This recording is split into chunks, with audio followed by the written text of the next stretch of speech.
देखिए यहाँ पर गुणनखंड निकालना सीखेंगे किस तरीके से।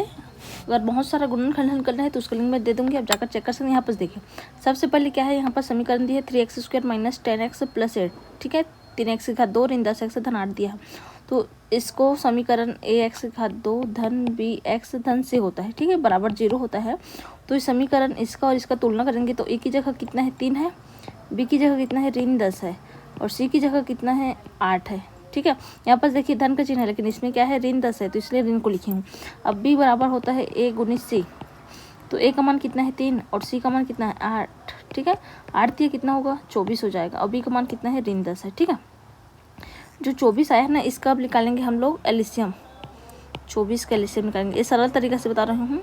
2 एकम में 2, 2 दूनी 4, 2 6 के 12 हो जाएगा और 2 तिया 6, फिर क्या होगा लास्ट में 3 एकम 3 हो जाएगा। ठीक है, ये लास्ट में क्या है 1 है, मतलब क्या हो गया 2 गुणित 2 गुणित 2 गुणित 3। ठीक है, इतना हुआ। अब देखिए इसका गुना करते हैं। देखिए पहले इन दोनों का गुना करेंगे, इन दोनों को, तो 2 दूनी 4 और 3 और 2 का गुना 6 हो जाएगा।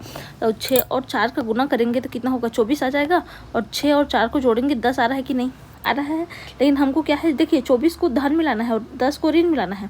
तो यहाँ पर क्या करेंगे, जब हम दोनों में ऋण का चिन्ह लगा देंगे तो क्या हो जाएगा ऋण ऋण का गुना धन हो जाएगा और 6 × 24 और ऋण 4 और ऋण 10 जुड़ेगा तो कितना जाएगा 10।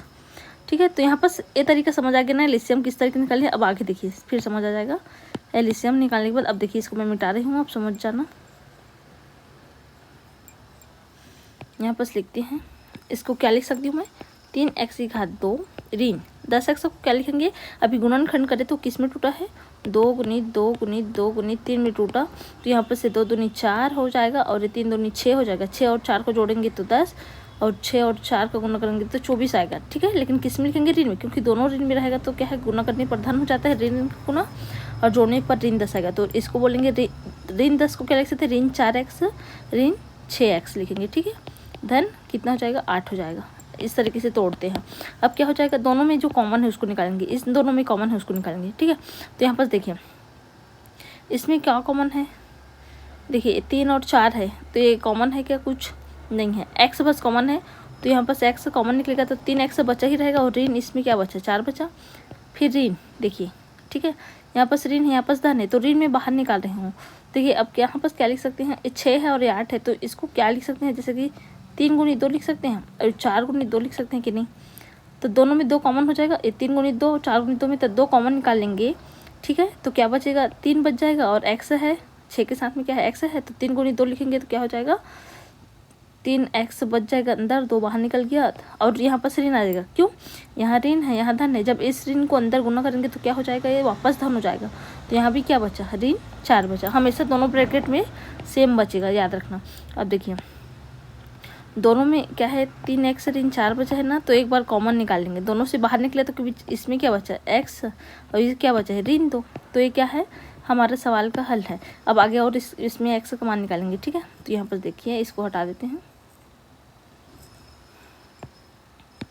यहाँ पर देखिए अब क्या करेंगे, जो 3x ऋण 4 है और x ऋण 2 है ना, इसको 0 के बराबर लिख के रखेंगे। देखिए तो सबसे पहले क्या होगा 3x ऋण 4 बराबर 0 एक बार रखेंगे और एक बार रखेंगे x ऋण 2 बराबर 0। ठीक है, ऐसे ही मतलब बीच में लाइन खींच के भी कर सकते हैं, समझ में आ जाता है आसानी से। देखिए ठीक है, दोनों को क्या है 0 के बराबर तुलना करेंगे। अब देखिए 3x बराबर कितना होगा धन ऋण 4 इधर रह जाएगा तो धन 4 हो जाएगा, धन लिखने की जरूरत नहीं लेकिन यहाँ पे मैं लिखती हूँ। x बराबर क्या होगा 4, 3 क्या है इधर गुना में है अभी तो इधर में है गुना में रहता है तो भाग में चल जाएगा तो 3 क्या होगा नीचे में आएगा। इसी तरीके से देखिए x बराबर क्या है 0 है, 2 क्या है ऋण में है तो 0 और ऋण में है 2 हो जाएगा तो धन तो होगा और 0 और 2 का जोड़ेंगे तो 2 ही बस बचेगा और ये x का मान है। अगर यहाँ x के साथ में कोई संख्या गुना में है अभी कुछ नहीं मतलब क्या है 1 है और यहाँ कोई संख्या रहता तो क्या आता नीचे में आता, जैसे कि इधर आया है तो यहाँ पर x का मान कितना आ गया 2 और x का मान इसमें कितना आ गया 4/3। तो x बराबर 4/3 और x बराबर कितना आ गया 2। ठीक है, अगर समझ आए तो प्लीज़ चैनल को लाइक सब्सक्राइब शेयर करें, अगर नहीं आया है तो आप कमेंट करें, मैं और अच्छे से बताऊँगी। Thank you.